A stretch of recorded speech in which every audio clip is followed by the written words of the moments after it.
The day my boss fired me, he told me I'd never succeed without him. 3 weeks later he called me at 12:17 a.m. and asked for one favor: please come back. He had no idea what I had already done. I wish I could say I knew, the moment I walked out of that office, that he had made the biggest mistake of his career. I didn't. At the time I was mostly embarrassed. I was angry too, obviously, but anger wasn't the strongest feeling. It was the feeling you get when someone you spent years trying to impress looks you in the face and tells you that none of your work ever mattered. My name is Ethan, I'm 34, and until 3 weeks before that phone call I'd spent 6 years working for a logistics company in Chicago called Meridian Freight Solutions. It wasn't a tiny company, but it wasn't some Fortune 500 giant either. We had several hundred employees, warehouses across the Midwest, and a few national clients that kept the business running. The biggest one was North Star. North Star was a fictional national retailer for the purposes of this story, but the contract was very real to everyone at Meridian. It was the kind of account executives talked about in meetings because losing it would hurt badly. And for 6 years I was one of the people making sure that account actually worked. Nobody really knew that. That was partly my fault. I'm not naturally good at talking about myself. I don't walk into meetings announcing what I accomplished. I'm the guy who sees a problem, fixes it, sends an email saying should be working now, and goes back to whatever I was doing. When I started at Meridian, I was a junior operations systems analyst. My first week I noticed that one of our shipment reconciliation reports was occasionally duplicating orders. I mentioned it to my supervisor. He said, "Yeah, that's been happening forever." So I fixed it. It took me 2 evenings. Nobody threw a party. I didn't expect one. But my supervisor did start sending people my way whenever something broke. A year later, I was the person people called when a warehouse couldn't transmit an order. If a carrier integration stopped syncing at 2 a.m., my phone rang. If a North Star shipment report didn't match their records, I got an email. If somebody made a change to the database and accidentally broke a process that had been working for 6 months, someone eventually appeared at my desk and said, "Ethan, can you take a look?" I usually could. That became my reputation. Not brilliant, not a genius, just reliable. And honestly, I was proud of that. Then Daniel arrived. Daniel was about my age, maybe a couple years older. He was the opposite of me. He remembered everyone's name. He could walk into a room full of executives and make them feel like they'd been friends for years. He always knew what to say. When he first became my manager, I actually liked him. That's the part that makes the story harder to explain. He wasn't terrible from day one. He'd ask me questions. He'd say things like, "You're the guy who really understands how this works, right?" I'd laugh and say, "Unfortunately." He'd laugh too. At first, he gave me credit. Then he realized how useful my work could be to his career. The first time I noticed it was during a quarterly North Star meeting. I'd spent almost 2 weeks rebuilding part of a routing process that had been causing delays. Daniel presented the results. "Our operations team identified the issue and redesigned the workflow," he said. I was sitting 3 chairs away. Nobody knew I'd done most of it. After the meeting, Daniel walked past my desk. "Good work," he said. "Thanks. You don't mind me presenting it, right?" I shrugged. No. That became a pattern. He'd ask me to prepare something. I'd build it. He'd present it. His name went into the meeting notes. Mine didn't. At first, I convinced myself it didn't matter. I wasn't trying to become an executive. I liked solving problems. I liked knowing that something worked because I'd fixed it. But eventually the credit stopped being incidental. It became deliberate. One time, a North Star manager emailed Daniel and complimented him on a system improvement. Daniel forwarded it to me with one sentence. "Nice work." I stared at the email for a while. Then I closed it. That was probably the moment I should have started documenting everything. I didn't, because I trusted him. And because I thought good work eventually spoke for itself. It doesn't always. Sometimes good work needs someone in the room willing to say who did it. Daniel was very good at being that person, just never for me. The biggest project came about 2 years after he became my manager. North Star wanted Meridian to overhaul the way shipment exceptions were handled. The old system was a mess. Orders came from multiple channels, different warehouses used different codes, carrier updates arrived at different times. When something didn't match, employees had to manually investigate it. North Star wanted a system that could automatically identify problems, route them to the right team, and keep an audit trail. Daniel called it the North Star Operations Platform. I called it the thing that's going to ruin my weekends. He laughed. "You'll love it." "I won't." "You will when we get the bonus." I ended up designing most of the technical workflow, not the entire thing. There were other engineers, database people, and North Star employees involved. But I was the person who understood how all the pieces connected. I knew which process depended on which table. I knew which warehouse had a weird exception nobody had documented. I knew that one carrier's system sometimes sent timestamps in a format that looked correct but wasn't. I wrote documentation. I created backup procedures. I built monitoring alerts. And I kept a personal record of the weird edge cases, because I knew someone would eventually call me at midnight asking why a shipment had disappeared. Daniel became the face of the project. He held meetings. He sent updates. He talked about our strategy. North Star loved him. Senior management loved him. And every time something went wrong, Daniel suddenly remembered my phone number. One Friday afternoon, North Star's regional director called Daniel during a meeting. There was a major reporting problem. Daniel looked around the conference room. "Ethan?" I picked up. 20 minutes later, I found the issue. A configuration had been changed without anyone telling me. I fixed it. Daniel returned to the meeting and said, "We caught it quickly." That's how it always happened. Still, I stayed, because I believed the work mattered, and for a while, it did feel like things might finally change. Daniel was promoted to Director of Operations. I was happy for him. I even congratulated him. He shook my hand and said, "I'm going to make sure you're taken care of." I believed that too. That sentence would come back to me later. About 6 months after his promotion, I started noticing something strange. Daniel stopped asking for my opinion. Instead, he'd make decisions and then ask me to implement them. Sometimes I'd explain why something wouldn't work. He'd say, "Let's just try it." I'd say, "Okay." Then we'd spend 2 days fixing the consequences. He began bringing in outside consultants to review systems I had maintained for years. That didn't bother me by itself. What bothered me was that nobody asked me to explain the system to them. They asked Daniel. Daniel didn't know the answers, so he'd call me afterward. One afternoon he came into my office holding a stack of notes. "Can you walk me through this?" I looked at him. "Didn't you just have a 2-hour meeting about it?" "Yeah, and?" He sighed. "Just help me understand it." I spent an hour explaining everything. The next morning he presented the same information to senior leadership. Again, it was his team. Again, my name disappeared. I started keeping copies of my work. Not because I was planning revenge. I just didn't want to be unable to prove what I'd done. Then came the meeting that ended my 6 years at Meridian. Daniel's assistant sent me a calendar invitation. The subject line was, "Quick check-in." I walked into his office expecting another project discussion. HR was already sitting there. That was the first thing that made my stomach drop. The HR representative gave me a small, sympathetic smile. "Have a seat, Ethan." I sat down. Daniel didn't look comfortable. For a few seconds nobody spoke. Then he said, "We've made some organizational changes." I remember looking at the conference table because I couldn't bring myself to look at him. "What kind of changes?" "Your position is being eliminated." I thought I had misunderstood him. "My position? Yes. Is this performance related? No. Then why?" Daniel leaned back. "The company needs to streamline operations." I looked at HR. She nodded. I asked, "Is there another position?" "No." I looked back at Daniel. "You're firing me." "We're eliminating the role." There was a difference in wording, not in outcome. I sat there for another few seconds. Then I asked the question I still wish I hadn't asked. "After 6 years?" Daniel looked at me. 6 years doesn't make anyone indispensable." I nodded slowly. "Okay." He leaned forward. "You've always been good at what you do, Ethan, but don't confuse being useful with being irreplaceable." I said nothing. Then he delivered the sentence that stayed with me. "You're replaceable, everyone is." I looked at him. "Everyone." "Everyone." I nodded. Then he said something else. "You haven't built anything without this company." I remember that more than I remember the severance details.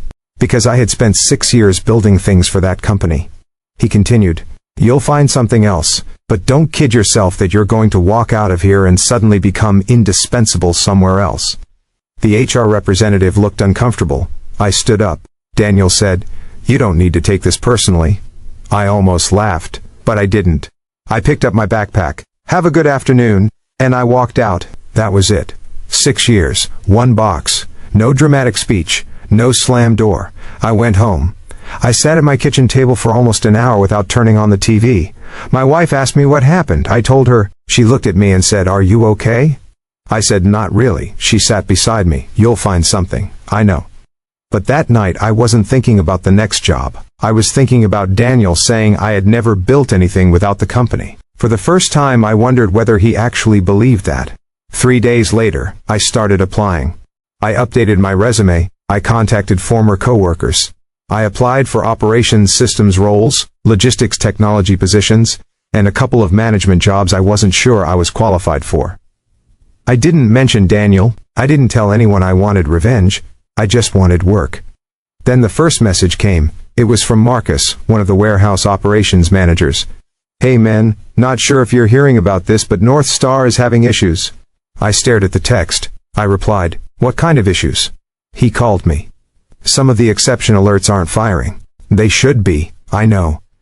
"Did they change the configuration?" "Apparently." "Who approved it?" There was a pause. "I don't know." I sighed. "Send me the error." He did. I looked at it. It took me about 10 minutes to identify the problem. I called Marcus. "It's a mapping issue. Can you fix it?" I looked at my screen. "No." He went quiet. "What?"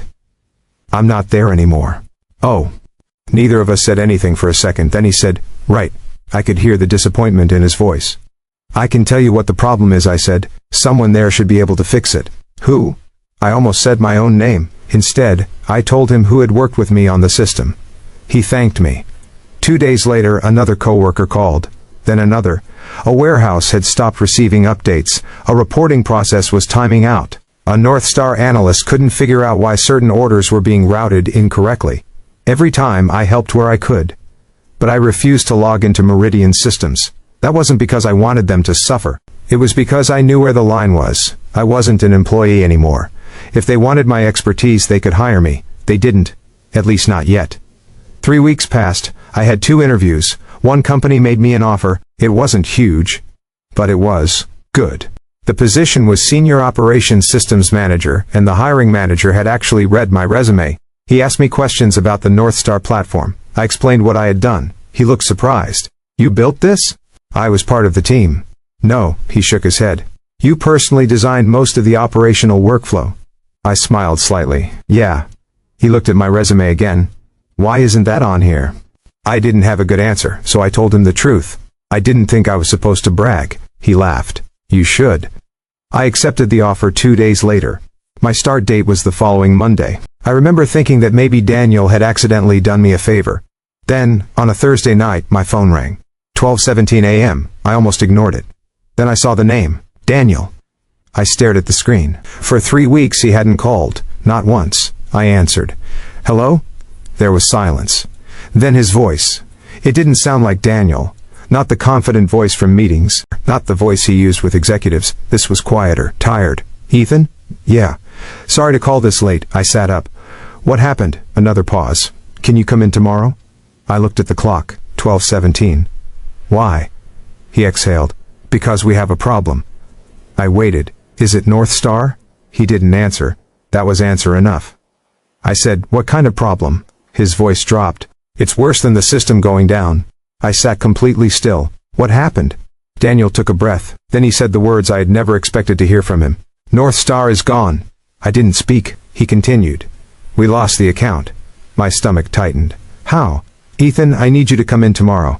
I don't work there anymore." "I know. You fired me. I know. You told me I was replaceable." Silence. Then, very quietly, Daniel said, "I was wrong." I leaned back in my chair. For 3 weeks I had imagined what it would feel like if Meridian finally realized what they had lost. I thought I'd feel satisfied. I didn't. I just felt tired. Daniel spoke again. "We need you." I looked at the clock. 12:17 a.m. Then he added something that made me realize this wasn't just about North Star anymore, because the system isn't the only thing we lost when you left. I didn't say anything for a few seconds. It was 12:17 in the morning, and I was sitting at my kitchen table with my laptop open in front of me, staring at an unfinished job application. Daniel was still on the phone. For once he wasn't filling the silence. That was how I knew he was serious. "What else did you lose?" I finally asked. He exhaled slowly. "People." I leaned back in my chair. "People." "You knew how everything connected, Ethan. Not just the software. You knew who to call when a warehouse had a problem. You knew which North Star managers would pick up at midnight, and which ones needed an email first thing in the morning. You knew why certain reports looked wrong even when the numbers technically passed validation." He paused. "And you knew which problems weren't actually problems." I didn't answer. Daniel continued. After you left, everyone assumed we could divide your responsibilities among 3 people. That sounds like a management problem. It was. His voice sounded tired. We made it one. I looked at the clock on my microwave. 12:18. 3 weeks. 3 weeks since he'd sat across from me with HR and told me I was replaceable. 3 weeks since I'd carried a cardboard box through the Meridian Freight Solutions lobby while people avoided looking at me. And now the same man was calling me after midnight because the company couldn't replace me as easily as he'd expected. Part of me wanted to enjoy it. I won't pretend I didn't, but another part of me was still sitting in that HR conference room, listening to Daniel say, "Everyone is replaceable." "So what exactly happened?" I asked. "We lost North Star," I frowned. "What do you mean, lost?" "They suspended the contract." My stomach tightened. Suspended? Effective this morning. That got my attention. North Star wasn't just another account, it was Meridian's biggest client. Hundreds of shipments moved through the system every day. The system I'd spent years maintaining had become the backbone of how Meridian handled their orders, inventory updates, delivery scheduling, exception reports, and billing reconciliation. I'd never built it alone. Plenty of people had contributed over the years, but I knew its history. Every workaround, every strange dependency, every little thing that wasn't written down because everyone assumed the person who understood it would always be there. Apparently that person was me. "Why did they suspend the contract?" I asked. Daniel hesitated. 3 major reporting errors, then 2 shipment exceptions weren't escalated correctly. Their operations team lost confidence in our response times. "How long have you been having problems?" "Since the 2nd week after you left." I closed my laptop. "And you waited 3 weeks to call me?" "We thought we'd fix it." "Who is we?" Another pause. "Me, operations, IT, and the new systems team." I almost laughed. Not because it was funny, because I knew exactly what that meant. They'd spent 3 weeks trying to reconstruct 6 years of institutional knowledge from documentation that had never been intended to replace a person. "Daniel," I said, "what do you actually want from me?" "I want you to come in tomorrow." I stared at the wall. "That's not an answer. I want you to help us stabilize the account." "How long?" "We don't know." "Then you don't want me to come in, you want me to come back." Silence. Finally Daniel said, "Yes." I rubbed my forehead. "You fired me. I know. You told me I was replaceable. I know. You said I hadn't built anything without the company. I was wrong." That sentence landed harder than I expected. Not because it fixed anything. It didn't. But Daniel had never admitted he was wrong about anything to me. Not once. "What changed?" I asked. "I got the North Star call." His voice cracked slightly on the last word. "Their VP of operations asked why the person who actually understood their system wasn't involved anymore." I closed my eyes. There it was. Not praise, not vindication, just a simple fact. Someone had noticed I was gone. "And what did you tell him?" I asked. Daniel didn't answer immediately. "I told him you were no longer with Meridian." "And?" He asked why. I waited. "I told him we'd restructured." I shook my head. "Of course you did." "I know. You couldn't even tell them the truth. I was trying to protect the company." "No, Daniel, you were trying to protect yourself." He didn't argue. That surprised me more than anything. "You're right," he said. I sat there in the quiet kitchen, listening to the refrigerator hum. 3 weeks earlier, I would have done anything to hear Daniel admit that. Tonight, it didn't feel nearly as satisfying as I imagined. "What happens if I come in?" I asked. "We stabilize North Star, we document everything properly, we get the internal teams back on track. And then we figure out what comes next." "No." Daniel went quiet. "I'm not coming back as an employee," I said. "I understand. I don't report to you. I understand. I don't work nights because you waited until midnight to call me. I understand. And I'm not taking responsibility for decisions I didn't make." Another pause. "Okay." I leaned back. "If I help, it's as an independent consultant. Temporary, written agreement, defined scope, defined rate, and North Star knows exactly why I'm there." Daniel didn't answer immediately. Then he said, "I'll have legal draft something. Have them send it to me, I'll review it." "Okay." I looked at the time again. 12:26. "Anything else?" Daniel's voice became quieter. "Ethan? Yeah?" "I'm sorry." I didn't respond. "I should have recognized what you were doing for that company." I stared at the dark window over the sink. "You should have." "I know." Then he hung up. I didn't sleep much that night, not because I was excited to go back, because I knew I was walking into a company that had spent 3 weeks discovering what my absence actually meant, and I wasn't sure yet whether I wanted to help them. The next morning, I got an email from Meridian at 7:42. Attached was a consulting agreement. The hourly rate was more than double what I'd effectively made as an employee. I read it twice. Then I noticed something else. There was a separate clause requiring Meridian to notify North Star that I was serving as a temporary transition consultant. No hiding, no pretending. I signed after having an attorney friend look it over. I wasn't going back because Daniel had finally decided I mattered. I was going back because I wanted to see if I could solve a difficult problem without becoming dependent on the people who had created it. That distinction mattered to me. When I walked into Meridian that afternoon, the lobby looked exactly the same. Same gray carpet, same glass doors, same reception desk. But I felt completely different. 3 weeks earlier, I'd walked out carrying a box. This time, I walked in carrying a contract. The receptionist looked surprised. "Hey, Ethan." "Hey, Sarah." She smiled awkwardly. "Good to see you. You too." Daniel met me near the elevators. He looked exhausted. "I appreciate you coming. I'm here to work." "I know." We went upstairs. The operations floor was quieter than usual. People looked at me, then quickly looked away. Finally, one of my former coworkers, Mike, walked over. "Ethan!" "Hey!" He shook my hand. "I'm glad you're here." "So am I," I said. He laughed nervously. "Honestly, I didn't think we'd get you back." "You didn't." That made him laugh for real. Daniel cleared his throat. Conference room. Inside were people from operations, IT, customer service, and account management. 3 weeks ago, I would have recognized all of them as coworkers. Now, I was technically an outside consultant. It was strange. Daniel stood at the front. "I want to make something clear before we start," he said. Everyone looked at him. "Ethan is here with the defined consulting agreement. He's not taking responsibility for anything outside that scope. We're going to listen to him." I raised an eyebrow.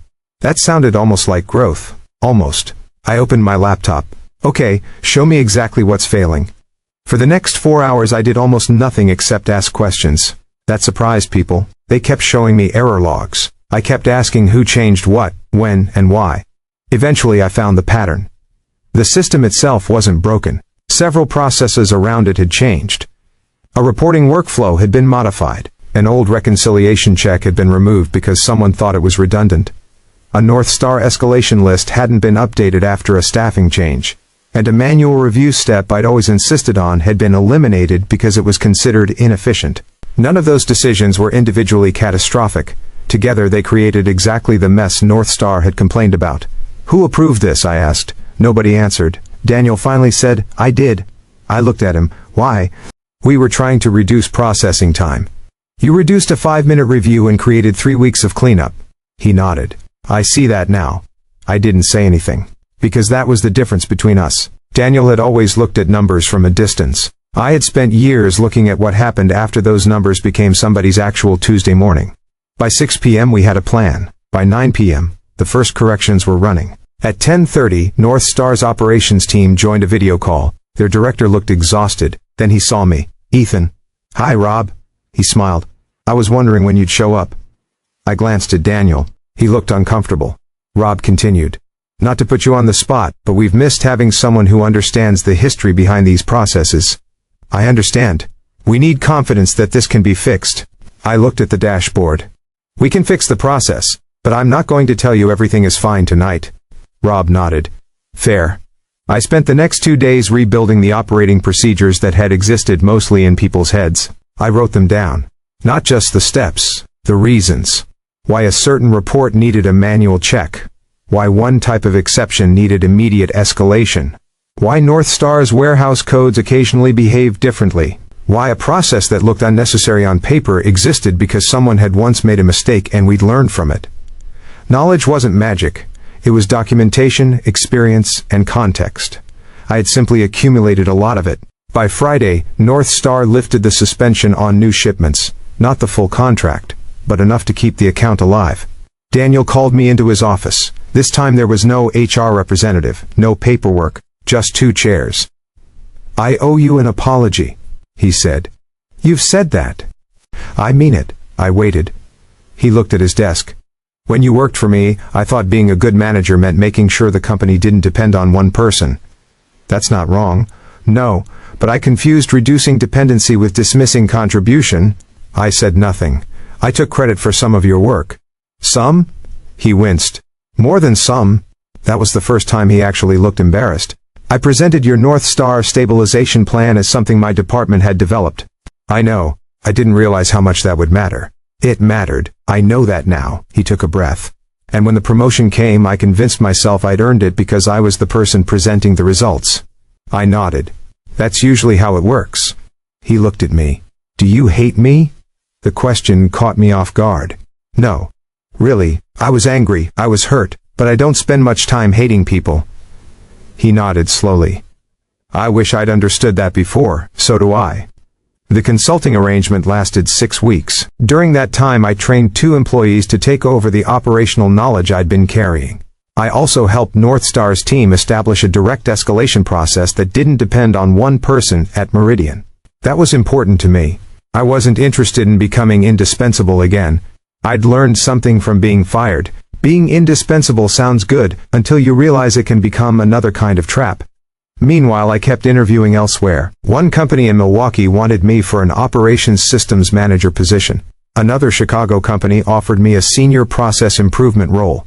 Then North Star's director asked me a question I hadn't expected. Have you ever thought about consulting full-time?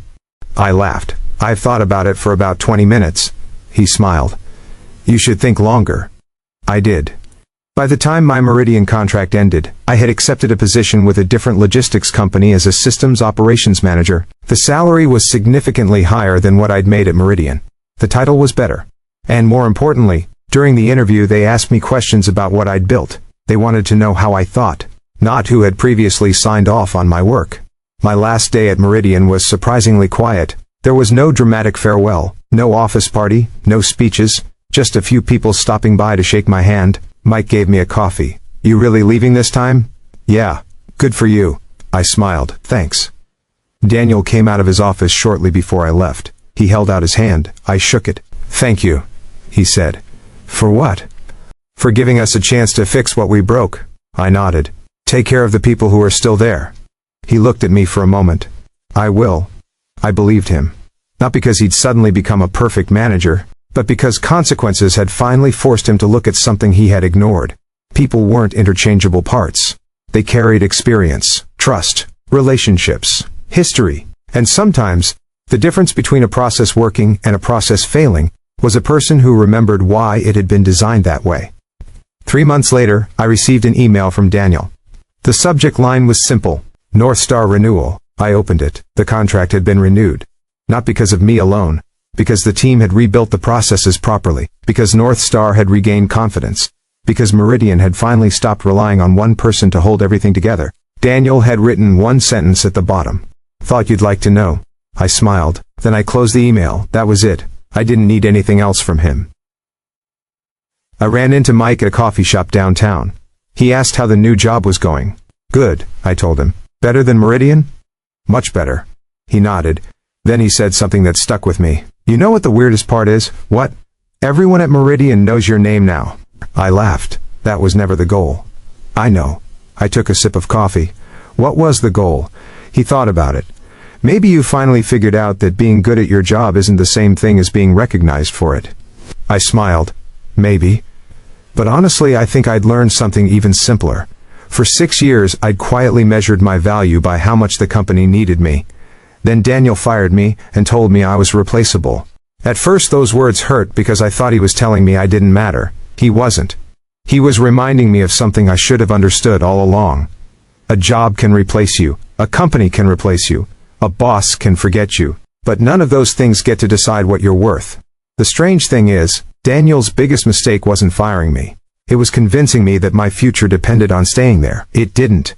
3 weeks after he told me I'd never succeed without him, he called me at 12:17 in the morning, because he finally understood what I'd spent 6 years quietly knowing. I had value whether Meridian recognized it or not.